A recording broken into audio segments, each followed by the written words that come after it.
Welcome back to Switzer. Doing business in India can be fraught with challenges, but there are also opportunities across a wide range of sectors. My next guest has worked with a number of Australian and Indian companies to facilitate cross-border collaborations across industries including media, entertainment, retail, IT, education and logistics.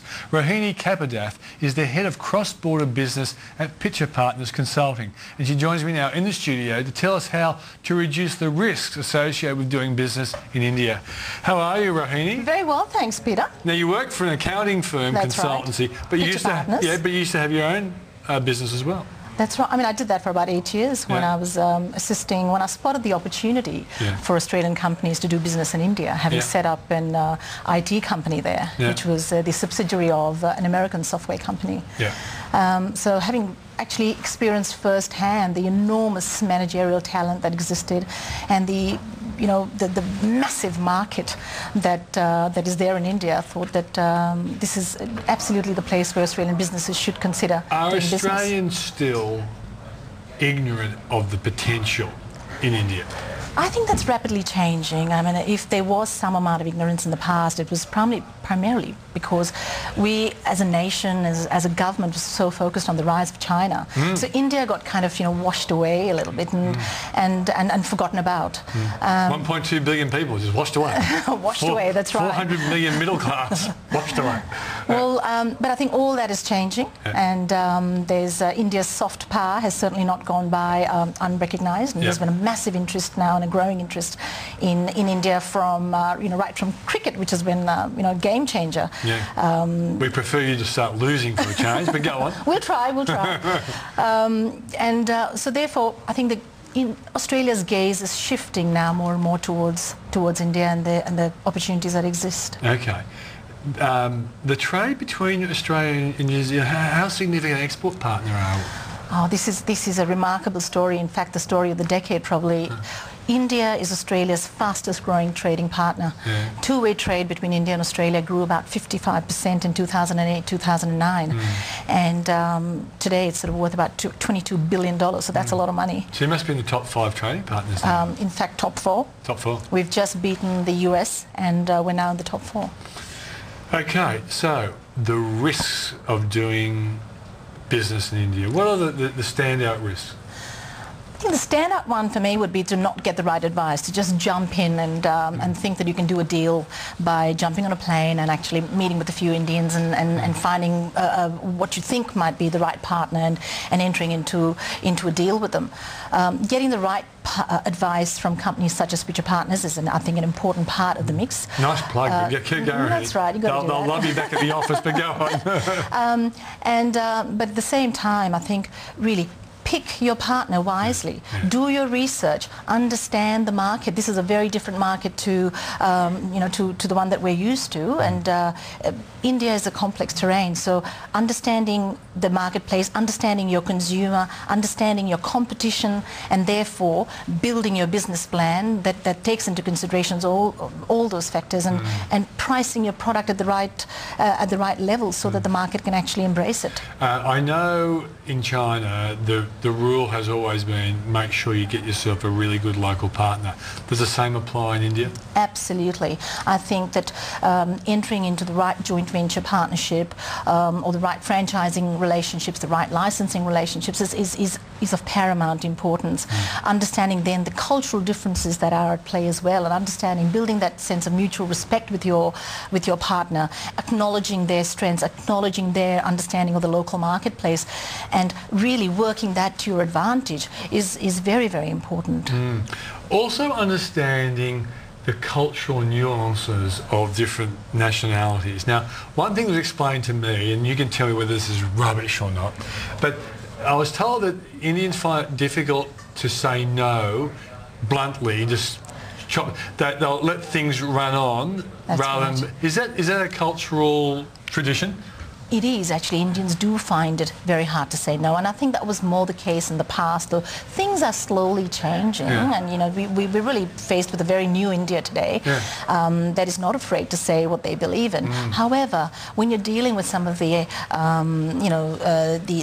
baby boomer generation in India, then you will find that yes, they might say no in different ways. We just don't interpret it. If they don't return a phone call, that's usually a no.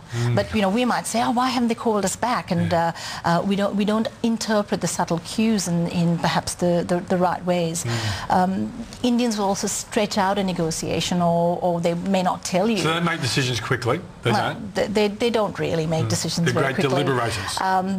They do wait to fully understand what this relationship, the value of the relationship, before they actually enter into a long-term partnership. But once they embrace you, like the Japanese, I think they embrace you for the long term. Yeah. Now, I'm kind of thinking from the point of view of what can we sell to India, but the other flip side is Indians, I guess, want to invest in Australia as well.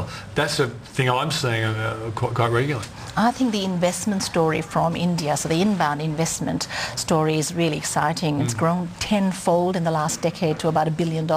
And you've seen the likes of Mahindra & Mahindra, a company that Pitcher Partners has advised with respect to their acquisition of 2 aerospace companies out of regional Victoria. We've seen DEC Wadhawan Group, again, another one of the client firms, a client of our firm that has bought commercial property in Melbourne and plans to expand their operations here. So there's considerable amount of investment happening not only in ICT, which is the technology industry, but in healthcare, pharmaceuticals, and other industries as well. So people should be thinking from a point of view not only of what can we sell there, but what kind of investment partners can we get on board who might want a slice of the action we've got here. We want to grow a business, we might have a private equity kind of deal. That's another thing as well. That point must not be overlooked. I think it's one of the most important opportunities here for Australian companies. Australian companies are rich with respect to the IP that they hold. I mean, the only weakness we have is that we have a small market, but we have we have knowledge-intensive industries. We've invested a lot in R&D, and we have a lot of smart people building these operations.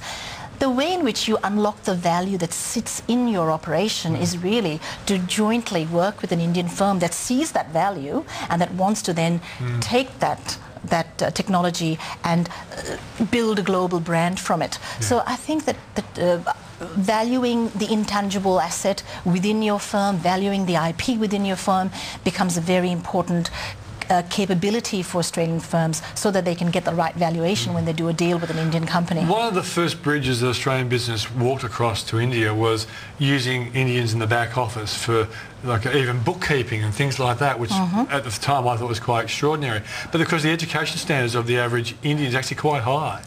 India has some remarkable institutions like the IITs. I mean, they are regarded, they're ranked up there with the Harvards and the Stanfords of the world in terms of the quality of the engineers that they produce. So this is a country that has very educated, well-qualified managerial talent, and by nature they're a creative and an entrepreneurial bunch of people. So, the importance of having access to that educated workforce just can't be overemphasized as well. There was a movie called, was it called Outsourced? It was a great cultural conflict of an American encountering Indians working in an outsourced centre, and it was quite extraordinary to see the clash of those cultures, but the potential was quite extraordinary. I think if you see your move to India as a marathon as opposed to just 100-metre sprint, then you will go in with the mindset that this is a country that I'm making a long-term commitment to, and then you will not see the frustrations in the same way that you would if you were expecting a very immediate return on your time. So taking that mindset off and planting a new mindset that really acknowledges and recognises the long-term sustainable business opportunity that you have in front of you is really important. Tough question. Bribery in Asia, it often works. Is there an issue in India? I think it's an issue in most countries, and in some countries it's less obvious than in others. And certainly it exists in India. It exists in government. It exists in corporations to a degree. And yes, I mean, doing it can make or break a deal. Sometimes. Sometimes. What about IP protection? There used to be a problem there. Has that got better? It was a real problem, and it has been a problem, in the past decade. But today, if you see, India is now an actual developer of IP. So now it is in India's interest to actually protect the IP. In the past, copyright was considered to be the right to copy in India, whereas now, given that they are such developers themselves, they are ensuring that their rights to their IP is protected as well. Rohini, thanks. A point point that I wanted to make before we conclude, Peter, is that, and this is something that often gets overlooked. In the past, I think... Be quick. That India is a pluralistic democracy, and we share the same values. This is an English-speaking nation, and one that is open for business today. So doing business in an environment where we share the same values is a really important Great opportunity. part. Thanks very much, Rohini. Thank you.